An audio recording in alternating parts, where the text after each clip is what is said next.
وقلت عمل نجاحات كتيره جدا، وبالتوفيق يا كابتن سيد في القادم. وعلى خالد بيبو قعدت 10 دقايق تقول لنا عن مميزاته.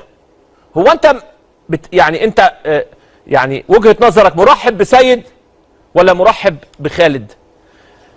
هقول لحضراتكم حديث حصل بيني، وانا قلما ما يعني استعين بالحاجات دي. كنت في مناسبه عامه وقابلت الكابتن محمود الخطيب، وكان فيه قبليها نهائي افريقيا، وكنا بنتكلم في التوقيت ده كلام يعني عادي، ناس كتيره جدا ومناسبه، وسلمت على الكابتن وواقفين بنتكلم، فناس كتيره بتقول يا كابتن بالتوفيق ان شاء الله باذن الله في فاينل افريقيا وكده ومش عارف ايه.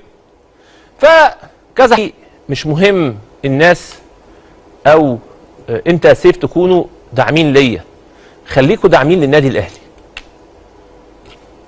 فبصيت قلت له يا كابتن ما احنا داعمين للنادي الاهلي. قال لي لا، انا بشرح لك تاني، خليكوا داعمين للنادي الاهلي. قلت له طب يا كابتن ايه الفرق ان احنا ندعم حضرتك؟ حد بيتكلم وانا بتكلم بقول له يا كابتن. قال لي يعني الناس في الاعلام الدنيا ايه، او الناس وجهه نظرها ايه في النادي الاهلي. فانا بطريقه كده تلقائيه قلت له يا كابتن احنا داعمين يعني لحضرتك الفتره دي كلها نجاحات وبتاع، وداعمين لحضرتك بشكل كبير يعني.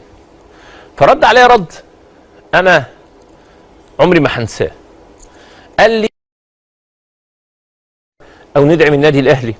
قال لي ان انت تدعم النادي الاهلي فانت بتدعم النادي الاهلي بادارته في جميع الاوقات، انت دايما في ظهر الاهلي. لكن انت بتدعم دلوقتي الكابتن محمود الخطيب او مجلس اداره الحالي، راح المجلس اداره الحالي جه مجلس اداره تاني.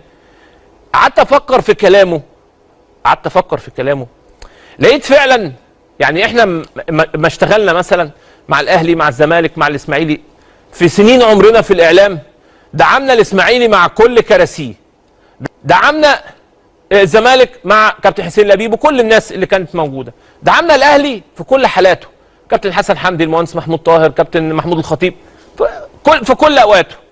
قعدت افكر كده لقيت فعلا في ناس تدعم النادي الاهلي في مجلس فلان وتختلف مع النادي الاهلي في مجلس علان،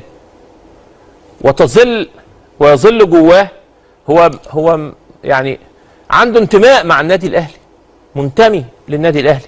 فاقتنع. السلام عليكم ورحمه الله وبركاته. يا جدعان سيف زاهر امبارح عمال يقول سيد عبد الحفيظ سلامات ورجع الاهلي تاني، وجاب سيره كابتن حسن ميدو في الموضوع، تحفظه في الرجل.